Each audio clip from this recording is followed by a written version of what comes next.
तो हेलो दोस्तों, आज हम बात करेंगे guardianship and kind of guardianship under Muslim law. Muslim law के तहत गार्डियनशिप क्या होती है और कौन सी टाइप की गार्डियनशिप होती है उसके बारे में पढ़ेंगे। तो ये वीडियो काफ़ी लंबा है, तो इसे हमने दो भाग में किया है। ये फर्स्ट पार्ट है, तो इसे ज़रूर पहले देखिएगा, फिर दूसरा पार्ट भी हम जल्दी रिलीज़ करेंगे। तो चलिए शुरू करते हैं। Guardianship. What is guardianship? Guardianship क्या है? Under Muslim law, guardianship is known as hizanat. It important to distinguish it from just custody.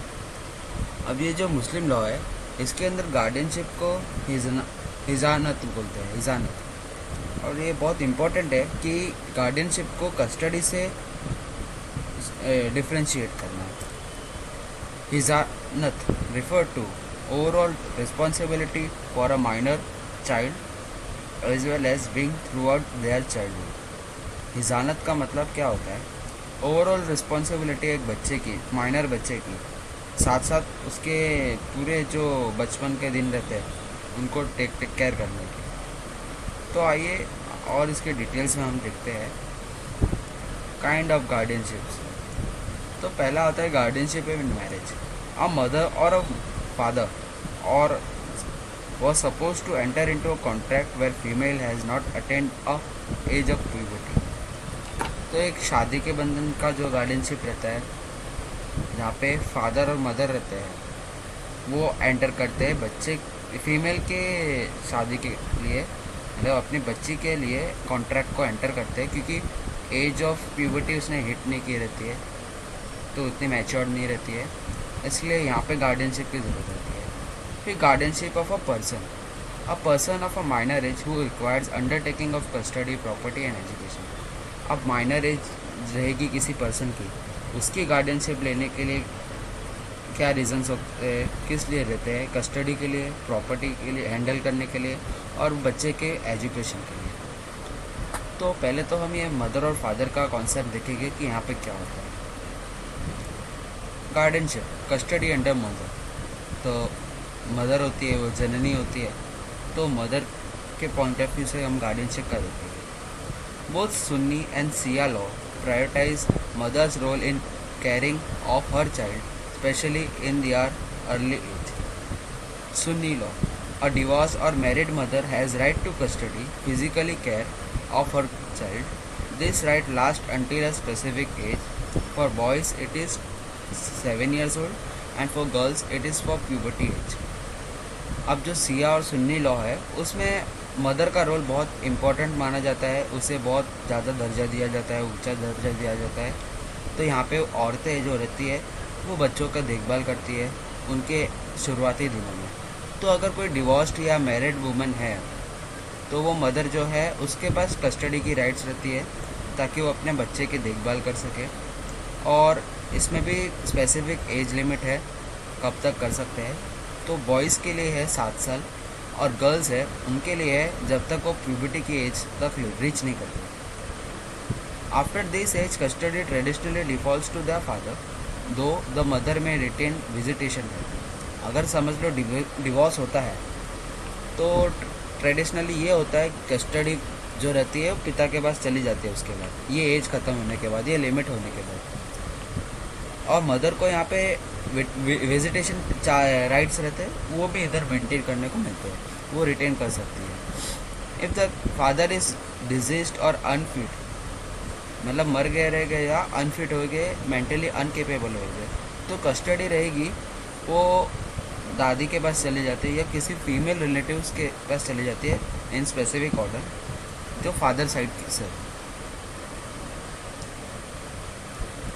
हमने सुन्नी का देख लिया, लेकिन हम सिया लॉ का नहीं देखे हैं। तो सिया लॉ में क्या होता है, वहाँ पे भी मदर की कस्टडी को प्रायोरिटाइज़ किया जाता है, और यहाँ पे अलग है थोड़ा स्पेसिफिक एज जो है बच्चों में, खासकर लड़के और लड़की में जो है, लड़का 2 साल तक अगर हो गया तो वो मदर के केयर कस्टडी में रहता है तब तक, लेकिन 2 साल के बाद वो फादर के पास चला जाता है कस्टडी में, तो उसकी गार्डियनशिप फादर के पास चली जाती है।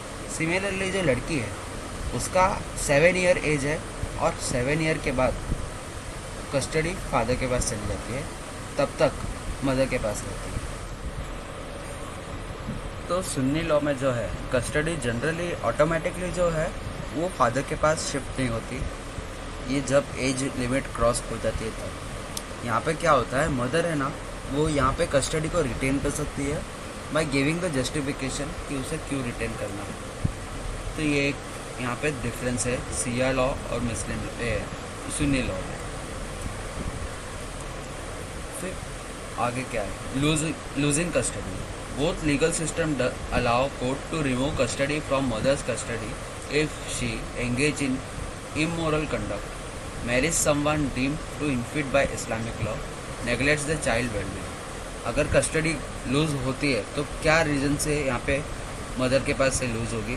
अगर वो किसी इमोरल एक्ट कंडक्ट करती है, मैरिज करती है किसी और बंदे को जो फिट नहीं बैठता इस्लामिक लॉ के हिसाब से, या बच्चे की परवरिश का निगलेक्शन करती है, मतलब वहाँ वो परवाह नहीं करती है। यहाँ पे अगर कोई इलेजिटिमेट चाइल्ड है तो उसके लिए क्या होता है? तो यहाँ पे डिफरेंस है लेजिटिमेट चाइल्ड के लिए जो शादी के बंधन के अंदर पैदा हुआ हो और इलेजिटिमेट चाइल्ड के लिए। In both case custody of illegitimate child typically defaults to the mother. जो नाजायज औलाद रहती है उनका कस्टडी जो रहता है हमेशा डिफ़ॉल्टली मदर के पास ही रहता है, वो फादर को कभी नहीं मिलती है। भले ही फादर अगर वो एक्सेप्ट करता है अंडर पैटर्निटी तो वहाँ पे उसे मिलती है, लेकिन वहाँ मदर का सिनेरियो भी देखना पड़ता है कि वो फिट है कि नहीं शादी करने लायक उसके लिए। तो यहाँ पे थोड़े चेंजेस है। पैटर्निटी के बारे में आपको और भी वीडियोस मिलेंगे, ऊपर दिए गए लिंक पे ज़रूर क्लिक करिएगा, तो वो वीडियो भी ज़रूर देखिएगा। तो चलिए आगे बात करते हैं। अगर मदर अनअवेलेबल है तो मेन रिलेटिव है सिया लॉ में वो कस्टडी लेता है, ठीक है। तो औरत अगर अनअवेलेबल है मतलब मर गई हो या चली गई हो तो मेन रिलेटिव जो होता है मदर के साइड से वो सिया लॉ में उस बच्चे का कस्टडी लेते हैं। अब custody under father as a guardian. In Islamic law father holds the prime and permanent right of guardianship रिजानत over his legitimate child. This right comes from Quran, interpretation of specific verses and teaching of Prophet Muhammad hadith। मतलब Islamic law में father जो है वो primarily और permanent right hold करता है guardianship का बच्चों पे, और वो बच्चे कैसे होने चाहिए? लेजिटिमेट होने चाहिए। ये राइट उन्हें को कहाँ से मिलती है? कुरान से, जहाँ पे बहुत सारे स्पेसिफिक वर्सेस है, इंटरप्रिटेशन है वहाँ से, और टीचिंग ऑफ प्रॉफिट मोहम्मद जो हदीस में बताया। This guardianship encompasses the child's physical, emotional and religious wellbeing. तो ये गार्डियनशिप के अंदर क्या क्या आते हैं? इसमें चाइल्ड का फिजिकली, इमोशनली और वेलबींग, रिलीजियसली वेलबींग जो रहता है वो फादर के पास रहता है।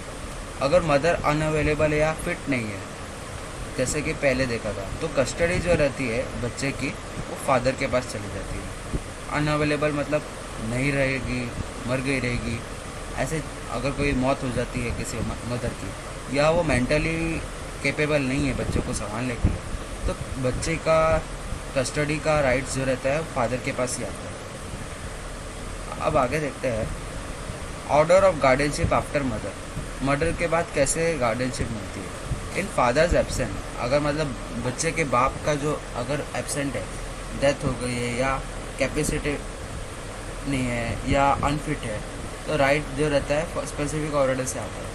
पहले तो पेरेंटियल ग्रैंडफादर मतलब दादाजी, बच्चे का दादा जो रहेगा उसके पास रहता है, वो ऑनर करते हैं ग्रैंड पेरेंट होने का।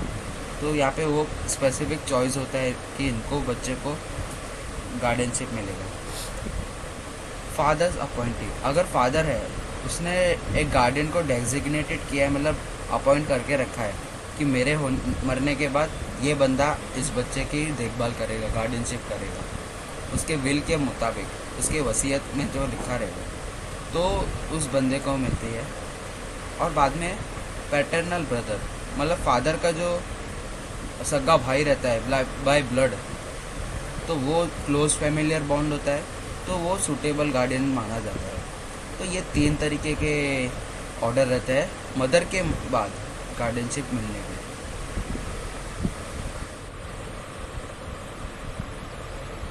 फिर यहाँ पे एज और जेंडर भी कंसिडरेशन में लिया जाता है। While father has primary guardianship, Sunni law traditionally grants mother custody right until a specific age. Boys का जो हमने देखा था इंटरप्रिटेशन में हदीस के हिसाब से 7 years होता है सुन्नी लॉ में। After this age custody typically return to father unless he is deemed to unfit. ये फादर को तभी मिलती है अगर वो फिट है। अगर वो फिट नहीं है, मेंटली इल है, अनकेपेबल है, तो यहाँ पे उसके कस्टडी नहीं मिलती है। जो लड़की है उनके लिए सिचुएशन स्लाइटली डिफरेंस होती है। जो कस्टडी वो मदर के साथ रहती है जब तक उसकी डॉटर है वो प्यूबर्टी की एज को रीच नहीं करती। अब इसका भी इंटरप्रिटेशन हदीस में अलग अलग दिया है। अगर फादर प्रेजेंट है और फिट है तो वो अपना कस्टडी क्लेम कर सकता है प्यूबर्टी के पहले ही, स्पेशली मदर रीमैरेज। मतलब अगर मदर जो है वो दूसरी शादी कर लेती है तो यहाँ पे फादर जो है प्यूबर्टी क्रॉस करने से पहले कस्टडी को क्लेम कर सकता है। तो यहाँ पे एज और जनरल था उसके ऊपर हुआ। तो प्रॉपर्टी में जो माइनर का प्रॉपर्टी है उसमें 3 टाइप के गार्डियन होते हैं। तो ये हम देखेंगे इस वक्त। तो नेचुरल गार्डियन पहले आता है, वली हल महल। This is primary guardian of a minor's property.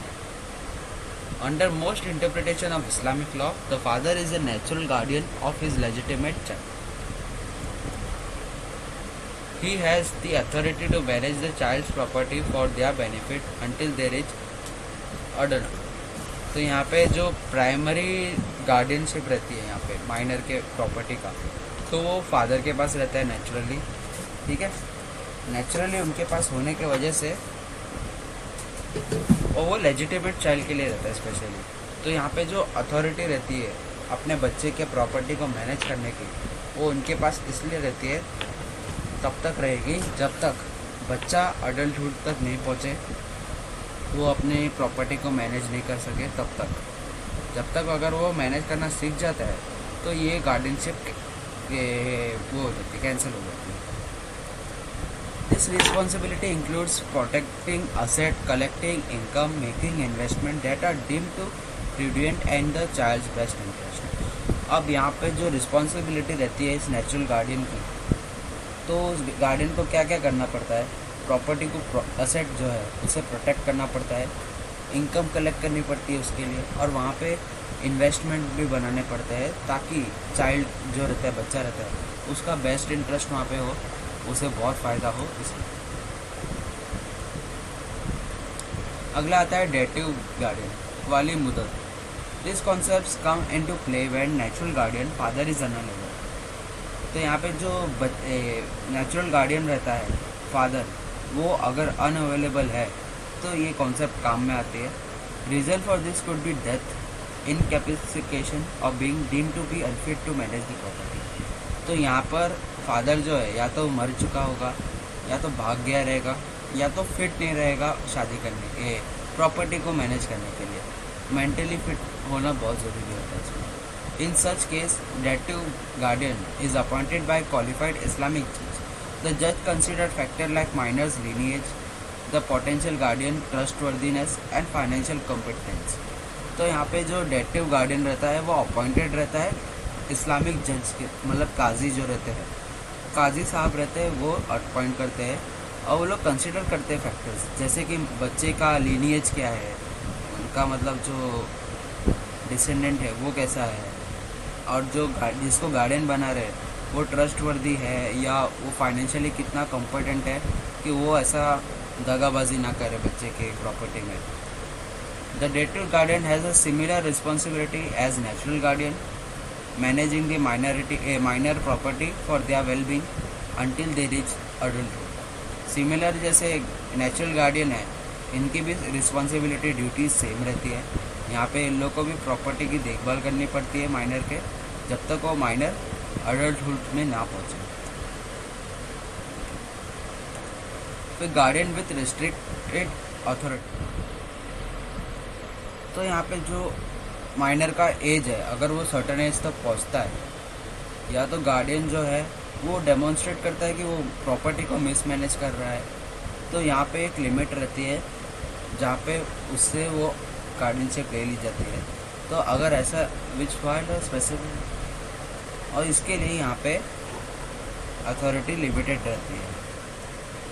Islamic court जो है वो इंटरवीन कर सकता है ऐसे मामलों में, और वो रिस्ट्रिक्ट करता है गार्डियन का जो पावर है, जैसे स्पेसिफिक एक्शन लेने से, जैसे कोर्ट की अप्रूवल लेनी पड़ेगी कोई भी फाइनेंशियल डिसीजन लेने के लिए, तो ऐसे चीज़ पे गार्डियन पे रिस्ट्रिक्शन रहता है, तो ऐसे गार्डियन को अपॉइंट किया जाता है। तो आज का वीडियो हमारा इतना ही था guardian and kind of guardianship में। तो ये पहला पार्ट है, हम इसके आगे का पार्ट भी करेंगे, इसके डिस्कस करने वाले हैं। तो वीडियो को सब्सक्राइब, चैनल को सब्सक्राइब करें, वीडियो को शेयर करें और देखते रहिए हमारा चैनल। बेल आइकन ज़रूर दबाइए ताकि और भी ऐसे notification. Thank you for watching.